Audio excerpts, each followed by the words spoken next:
Hello Libra, Sun, Moon, Rising, and Venus signs. Kamusta kayo? Sana po nasa mabuti kayong kalagayan. Welcome back po sa Star Tarot. At kung bago kayo rito, welcome din po kayo. Please subscribe, like, share my videos, and leave me a comment po kung naka-resonate kayo. Thank you. So first message po ninyo, while you have a pulse, make every bit of your heart count. Diba? Parang ano lang, habang may buhay, may pag-asa. Habang may buhay, marami pa tayong pwedeng magawa.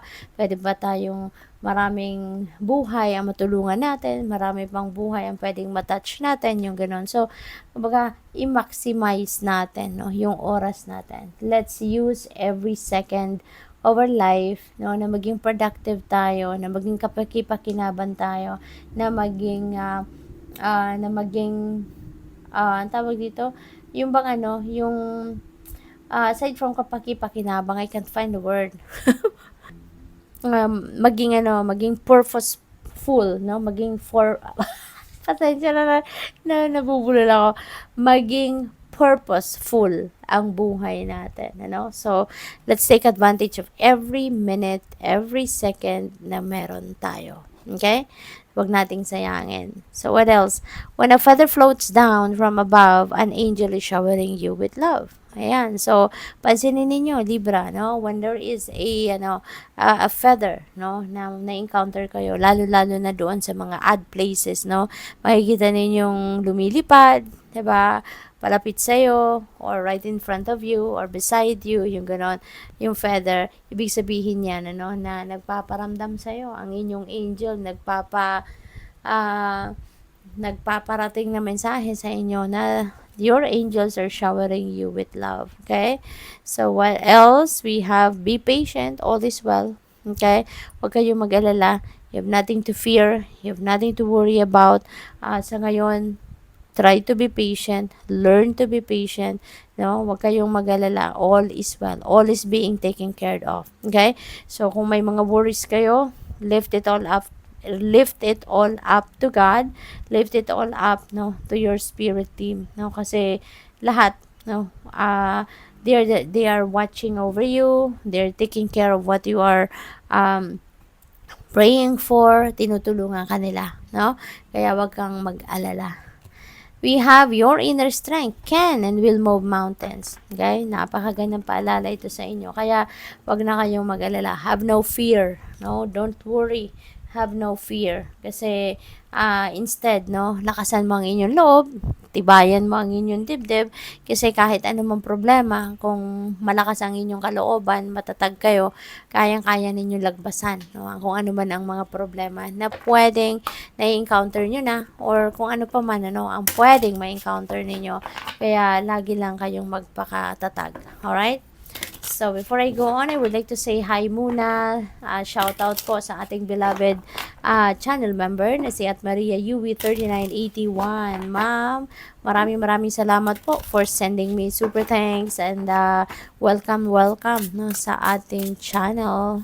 So, doon po sa hindi pa nakakapag-subscribe, subscribe na po kayo. At kung nakapag-subscribe naman na kayo, maraming salamat po for your support. And also, maraming salamat doon sa mga hindi na nag-skip ng ads at doon sa mga nagpapadala ng donasyon. No? Maraming salamat po. Lalo-lalo na, no, kay Maria Yui 3981. Ingat po kayo and God bless you more. So, you will manifest what you need. No? Ito yung message din sa inyo ni Archangel Michael sa ngayon. Express gratitude as if your plans have already come to pass. Trust that your angels are bringing you the assistance that you need. So, napakaganda. No? Magpasalamat ka na ngayon pa lang kahit hindi mo pa natatanggap ito. No? As if nangyari na to, magpasalamat ka as if na-receive mo na, pero kahit hindi pa, magpasalamat ka na, no, for whatever is yet to come. But there is a promise dito na kung ano yung kailangan mo, no, that will be sent to you. Kaya magtiwala ka lang, no. Just trust in the divine, trust in your angels, no, kasi kung anong kailangan mo ngayon, yun ang matatanggap mo. Okay? Sabi sa next card mo, no, it is not yet time. This is not the divine right time to take action. So, please be patient.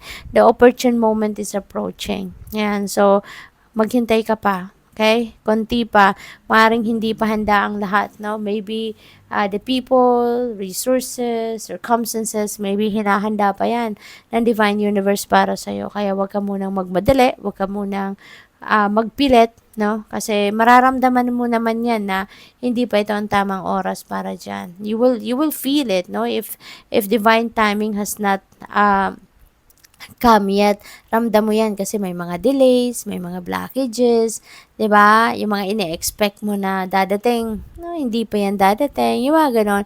It is a sign, ano, na that is not ready yet. Kaya, wag mo munang ipagpilitan. Okay? Learn to be patient, okay? Learn to wait for the right timing. Open up to your spiritual gifts. Remember that your true nature is spiritual and not physical. Okay? The angels are sending you messages to guide your soul's growth. Kaya ang importante din dito na marunong din kayong makinig, no, sa iyong intuition. Marunong din kayong makinig, no, sa inyong inner guidance kasi divinely guided kayo, no? You are being sent siguro intuitive nudges, intuitive messages, you know, to guide you on how you're going to navigate your situation, no? Sa ngayon. Kaya palakasin ninyo yung i-embrace ninyo yung inyong psychic abilities, okay? What else? Let it go. The situation no longer serves you.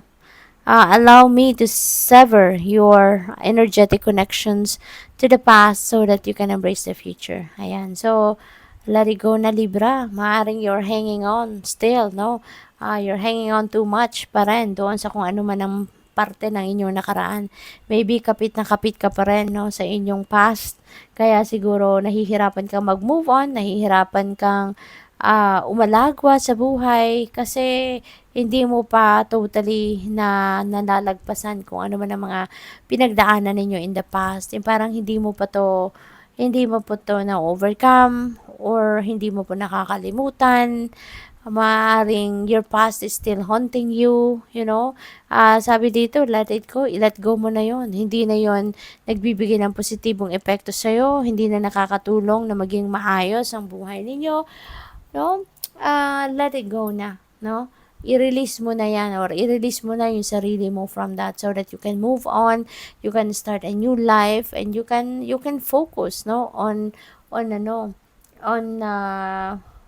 on making a new story, kumbaga, para sa buhay ninyo. Okay?